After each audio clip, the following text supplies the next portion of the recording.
नमस्कार फ्रेंड्स, मैं आपको आज ग्रामर का एक नए टॉपिक के साथ कि दी सेंटेंस के बारे में आपको बताना चाह रहे हैं। तो दी सेंटेंस क्या है, यानी वाक्य क्या है।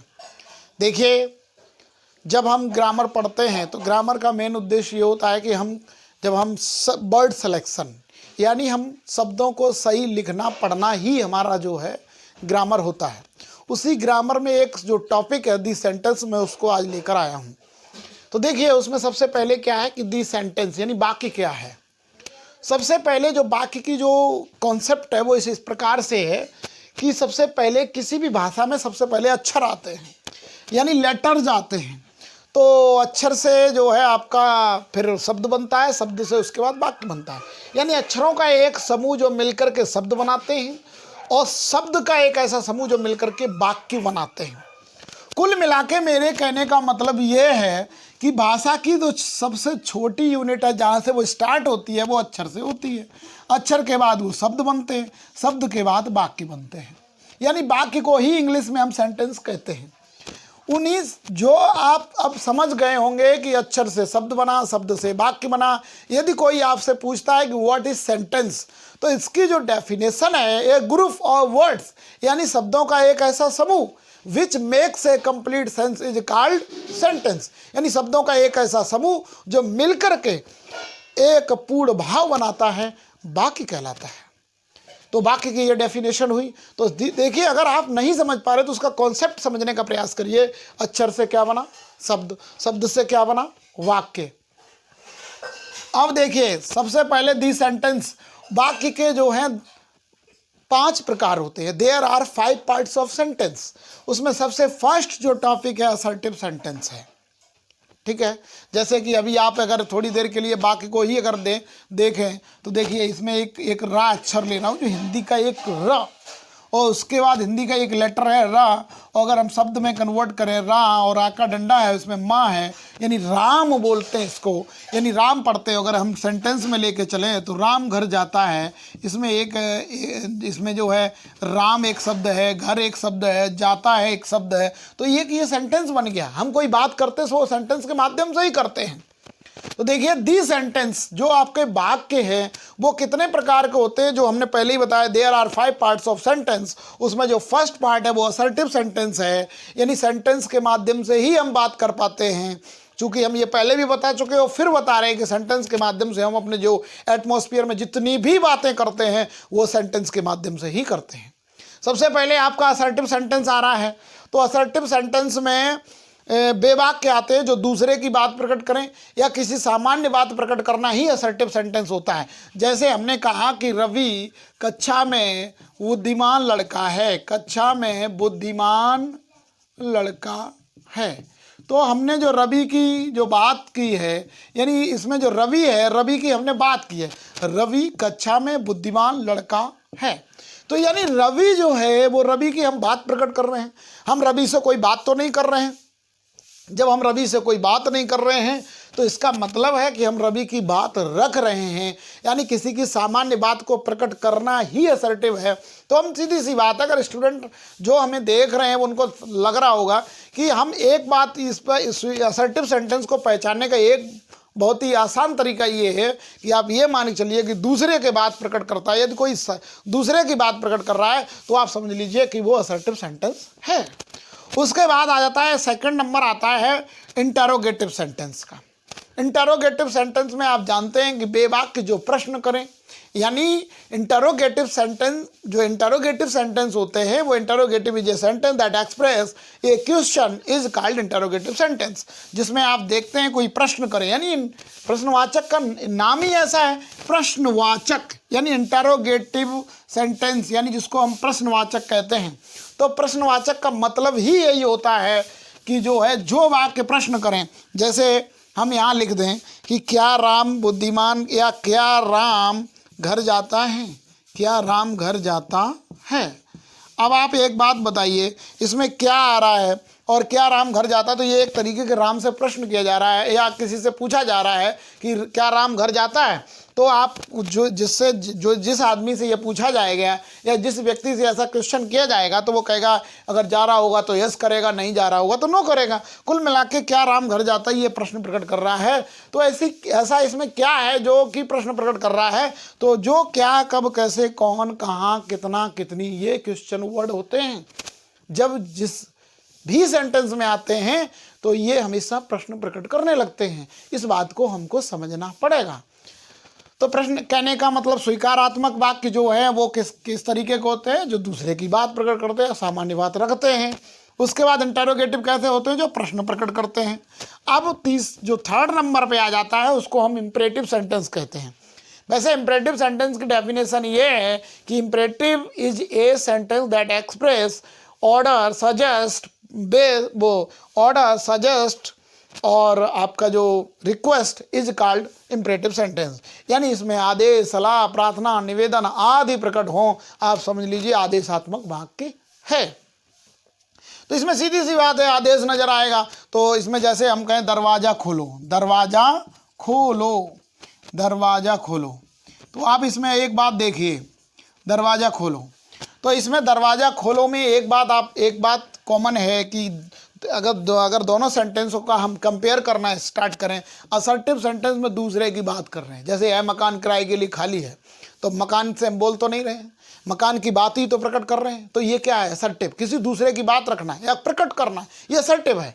लेकिन अगर हम किसी दूसरी बात, अगर इंटरोगेटिव की बात करें, क्या यह मकान के किराए के लिए खाली है, तो हम किसी से प्रश्न कर रहे हैं क्या यह मकान किराए के लिए खाली है, तो वो इस बात को बताएगा कि मतलब हाँ खाली है या नहीं खाली है, यस मतलब ये खाली है, नो नहीं खाली है। तो जो भी कुछ है उसका जो ही जवाब होगा वो अलग है। लेकिन इन मतलब प्रश्न, जो वाक्य दूर से दिखाई देगा ये प्रश्न कर रहा है, और दूसरे की बात करना, सामान्य बात प्रकट करना, वो स्वीकारात्मक होता है। सीधी सी बात है, बहुत आसान है। तो अभी हम सबको एक बार सबके बारे में थोड़ा डेफिनेशन के तौर पे उनको थोड़े थोड़े बताते चलते हैं। उसके बाद हम ये देखेंगे, उसके बाद जो है फिर हम इसके कंपैरिजन भी करेंगे, एक दूसरे से तुलना करते हुए फिर हम आसानी से उसको सिखा पाएंगे। आगे देखिए, इम्परेटिव का मतलब आपको बता दिया, आदेश, सलाह, प्रार्थना, निवेदन प्रकट, आदेश, सलाह, प्रार्थना, निवेदन आदि प्रकट होता है, तो वो इम्परेटिव सेंटेंस होता है। तो इसमें इम्परेटिव में जैसे दरवाजा खोलो, क्या ये दूसरे की बात कर रहा है? क्या आपको लग रहा है दूसरे की बात प्रकट कर रहा है? नहीं कर रहा है। ये किसी से डायरेक्ट बोला जा रहा है दरवाजा खोले, यानी किस कहने का मतलब आदेश दिया जा रहा है। जिस कभी भी यदि कोई भी एक पर्सन अगर दूसरे पर्सन से कोई बात डायरेक्ट करता है, इसका मतलब वो इम्परेटिव सेंटेंस को यूज कर रहा है। यानी हम जो अपने वातावरण में जितनी भी बातें यूज कर रहे हैं वो इन्हीं 5 सेंटेंस के माध्यम से ही प्रयोग करते हैं, इन्हीं 5 सेंटेंसों का प्रयोग कर रहे हैं। जैसे हम पढ़ा रहे हैं, तो अभी हम पढ़ा रहे हैं तो हम अपनी बात कर रहे हैं, तो ये किसकी बात कर रहे हैं? असर्टिव सेंटेंस की। यानी असर्टिव सेंटेंस जो है अपनी बात रखना या दूसरे की बात करना ही असर्टिव सेंटेंस होता है। अगर हम कहें कि क्या रमेश बुद्धिमान लड़का है, अगर हम रमेश के बारे में प्रश्न कर रहे हैं तो यह क्या है? ये इंटरोगेटिव सेंटेंस है। आदेश देने की जब बात आएगी, हम कहें पानी लाइए, मुझे बहुत तेज प्यास लगी है क्योंकि हम थक गए हैं, तो हम किसी से कह रहे पानी लाइए, तो इसका मतलब हम किसी से डायरेक्ट बोल रहे हैं और उसको आदेश दे रहे हैं। अब आगे देखिए ऑप्टेटिव सेंटेंस। ऑप्टेटिव सेंटेंस का मतलब होता है कामना सूचक, यानी वे वाक्य जो क्या करें? आशीर्वाद प्रकट करें, मतलब आशीर्वाद प्रकट करें, कामना प्रकट करें या श्राप प्रकट करते, ऐसे वाक्य जो हैं ऑप्टेटिव सेंटेंस कहलाते हैं। और ऑप्टेटिव सेंटेंस में आप जानते हैं कि दूर से दिखाई देगा, हम कहें अगर कोई आदमी आप लोगों के या किसी के पैर छूता है तो आप लोग आशीर्वाद देते, बोले हाँ ठीक है खुश रहो, या कहते थे आपकी लंबी आयु हो, हे भगवान आपकी लंबी आयु हो, तो ऐसा एक आशीर्वाद देते हैं। तो ये जो वाक्य हैं दूर से कहीं अगर लिखे मिल जाते हैं, अगर आप कहीं भी लिखे मिलेंगे, अगर कहीं लिख कर ये मिलता है कि आप दीर्घजीवी हों, तो आप दूर से देख लेंगे कि हाँ ये दूसरे की बात नहीं कर रहा, बल्कि ये कह रहा है कि आप दीर्घजीवी हो, कोई पर्सन किसी को आशीर्वाद देने जैसा बात कर रहा है। इसमें आशीर्वाद का सेंस नज़र आ रहा है। तो आशीर्वाद का सेंस नज़र आ रहा है, तो कहने का मतलब यह सेंटेंस ऑप्टेटिव सेंटेंस हुआ ना। कुल मिला के अब आगे बढ़ते हैं। उसके बाद आता है एक्सक्लेमेटरी सेंटेंस, जिसको कहते हैं विस्मय बोधक वाक्य। विस्मय बोधक वाक्य वे वाक्य होते हैं, यानी exclamatory is a sentence that express some sudden feelings of heart. कहने का मतलब विस्मय बोधक वाक्य वे वाक्य होते हैं जिसमें हृदय की तीव्र भावनाएं प्रकट हों, उन्हें हम विस्मय बोधक वाक्य कहते हैं। जैसे कहीं पर अगर हमने बहुत बड़ी इमारत देख ली, बहुत बड़ी इमारत देख ली, तो हम उसमें क्या करते हैं कि जैसे ही इमारत देखते हैं जिसमें हमने कभी उस तरह की बड़ी इमारत को नहीं देखा हो, तो हमको क्या करता है कि हमारा जो बॉडी अपीयरेंस है, जो हमारी शारीरिक बनावट है, वो चेंज हो जाती है और हम एकदम बोलते हो या कितनी बड़ी इमारत है। जो ये फीलिंग्स आती है तो हम बोलते हैं व्हाट ए ग्रैंड बिल्डिंग, जिसका इंग्लिश में बन जाता है। किसी आप क्रिकेट मैच देखते हैं तो क्रिकेट मैच में आपने देखा हो कि बहुत अच्छा, किसी ने बहुत अच्छा शॉट खेला या कोई बहुत अजीबोगरीब कोई घटना हुई, तो या शॉट मान लीजिए, अगर किसी ने बहुत अच्छा शॉट खेला तो कहते हैं व्हाट ए शॉट, क्या शॉट मारा है। तो इस तरीके से जो आते हैं, जो फीलिंग्स आती हैं, जो हृदय से एकदम अचानक उठती हैं, तो उनको उन फीलिंग्स को जो इस तरीके के वाक्यों में व्यक्त किया जाता है, उसे हम एक्सक्लेमेटरी सेंटेंस कहते हैं। आगे देखिए, इनके एग्जाम्पल्स हमने बता दिए, दूर से दिखाई पड़ेंगे। अगर हम थोड़ा इनको अगर हटा देते हैं और एग्जाम्पल ही इसमें रख देते हैं तो आपको पहचानने में बहुत आसानी हो जाएगी, क्योंकि हम असर्टिव की पहचान बता चुके हैं, दूसरे की बात प्रकट करना है, सामान्य बात रखना। इंटेरोगेटिव की बात हम बता चुके हैं कि प्रश्न करना। इंपरेटिव बता चुके, आदेश, सलाह, प्रार्थना, निवेदन प्रकट करना। और हमने ऑप्टेटिव बता दिया है, आशीर्वाद, श्राप और जो है कामना प्रकट करना है। और एक्सक्लेमेटरी हमने बता दिया, आश्चर्य, दुख और सुख प्रकट करना।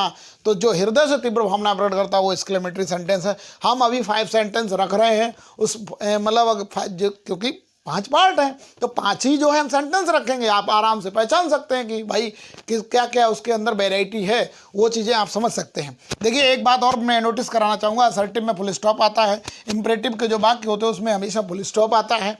तो दोनों वाक्यों में थोड़ा ये है कि इंपरेटिव जो असर्टिव के जो वाक्य होते हैं वो हमेशा नाउन प्रोनाउन से स्टार्ट होता है। असर्टिव के जो भी सेंटेंस इंग्लिश के होते हैं वो नाउन प्रोनाउन से स्टार्ट होते हैं, और इंपरेटिव के जो भी सेंटेंस, क्योंकि दोनों जगह फुल स्टॉप है तो दो फुल स्टॉप है तो दो कन्फ्यूजन क्रिएट होगा कि भाई कब असर्टिव होगा कब इंपरेटिव होगा। तो दोनों की बात हम बता दें, क्लियरिफाई कर रहा हूं मैं कि नाउन प्रोनाउन से स्टार्ट होने वाले वाक्य जो होते हैं वो असर्टिव होते हैं, और वर्ब से स्टार्ट होने वाले वाक्य जो हैं वो इंपरेटिव होते हैं। उसके बाद देखिए, आप एक ही जगह प्रश्नवाचक चिन्ह है तो कोई दिक्कत ही नहीं है, क्योंकि वो तो प्रश्नवाचक चिन्ह जहां आ जाएगा इंग्लिश में, यानी क्वेश्चन मार्क जहां भी आएगा आपको दिखाई पड़ता, नो डाउट आप तुरंत बता दीजिए इंटरोगेटिव सेंटेंस है। उसके बाद आप जो है ऑप्टेटिव सेंटेंस में पूछा जाएगा, तो ऑप्टेटिव सेंटेंस में आप तुरंत बताइए कि ऑप्टेटिव में भी लगा होगा क्योंकि एक्सक्लेमेशन मार्क, और एक्सक्लेमेटरी में भी लगा होगा। तो थोड़ा ये आपको नोटिस करना है, वहां पर थोड़ा सा ये देखना है कि कहाँ आशीर्वाद तो नहीं है, कामना तो नहीं है और श्राप तो नहीं है। अगर ये चीज़ें आती हैं तो आप समझ लीजिए ऑप्टेटिव सेंटेंस है। और एक बात और मैं बता दूं, इंग्लिश सेंटेंस में हमेशा वो मे से स्टार्ट होते हैं, क्योंकि मे यू लिव लॉन्ग, आप दीर्घजीवी भी हो तो मे यू लिव लॉन्ग। तो मे से स्टार्ट होने वाले वाक्य और लास्ट में अगर एक्सक्लेमेशन मार्क लगा होता है तो आप समझ लीजिए कि यह ऑप्टेटिव सेंटेंस है। एक्सक्लेमेटरी सेंटेंस में आप जानते हैं व्हाट और हाउ से स्टार्ट होने वाले अलास, हुर्रा, ब्रावो, ओहो, आहा, इस तरीके के वर्ड से स्टार्ट होते हो, लास्ट में एक्सक्लेमेशन मार्क लगा हो तो आप समझ लीजिए कि वो एक्सक्लेमेटरी सेंटेंस है। अब आ जाते हैं, हम 5 एग्जाम्पल्स लेते हैं। तो इनको हम इरेज किए दे रहे हैं, इरेज करने के बाद जो है उसके बाद हम 5 एग्जाम्पल रख रहे हैं, उसको आप आसानी से देखिए और पहचान भी सकते हैं। ठीक है, हम थोड़ा इनका जो है सिस्टमेटिक, यानी इनका जो क्रम तरीका, जो क्रम है, assertive, interrogative, imperative, optative, exclamatory, इस आधार पे नहीं लिखेंगे, इधर उधर लिखेंगे तो हम आपको थोड़ा पहचान कराते हैं। जैसे मैंने लिखा कि भगवान करे कि आप सफल हों। एक तो ये है, भगवान करे आप सफल हो, ये कौन सा सेंटेंस है? हमने क्या पहचान बताई थी? असर्टिव। असर्टिव का क्या होता डेफिनेशन?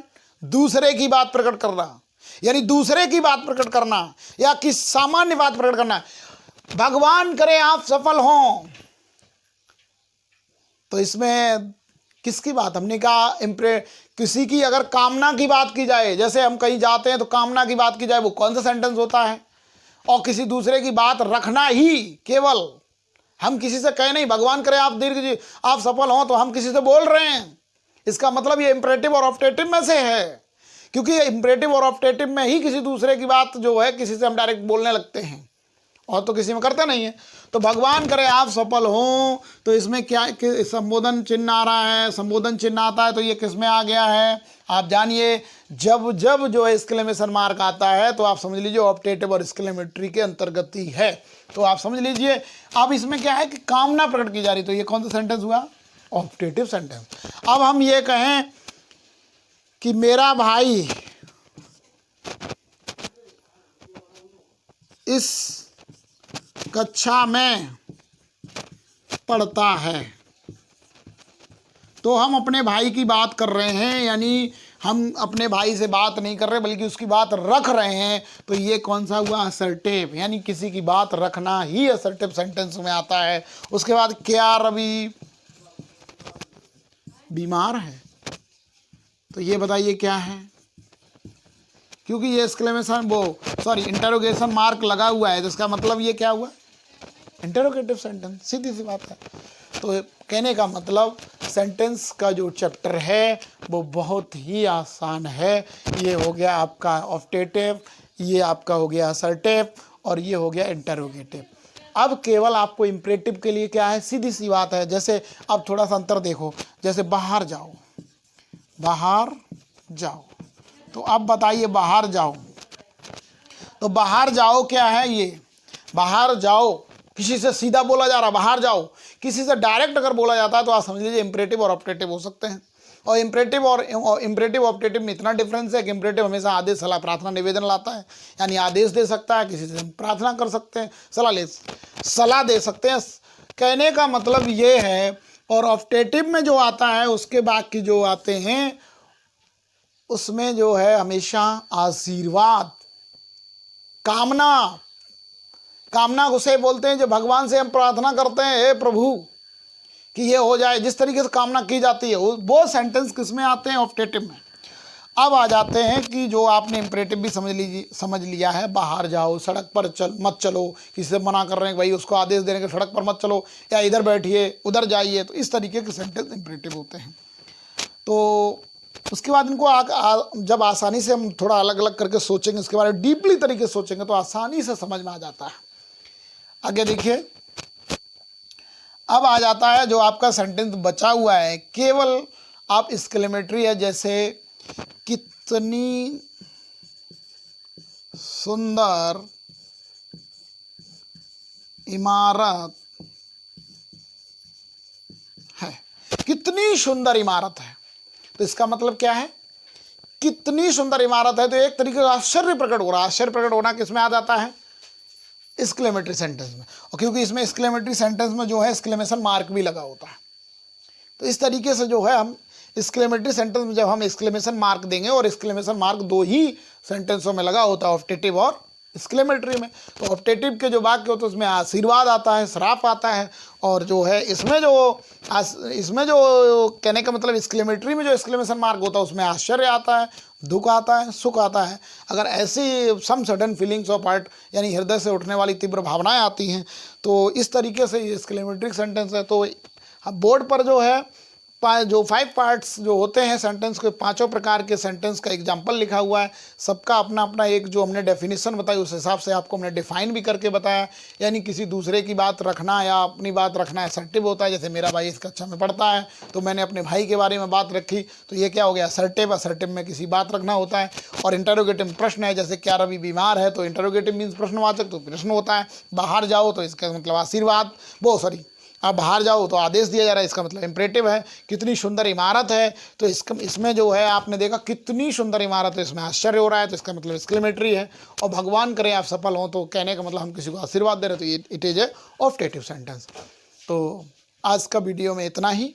अगर आप मेरे चैनल को आप जो देख रहे हैं, जो भी दर्शक या जो भी मेरे ऑडियंस देख रहे हैं, तो वो अगर चैनल पे नए हैं तो पहले मेरे चैनल को सब्सक्राइब करें और मुझे सपोर्ट करें। मैं ऐसे ही एजुकेशनल वीडियो आपके लिए लाता रहूँगा। धन्यवाद।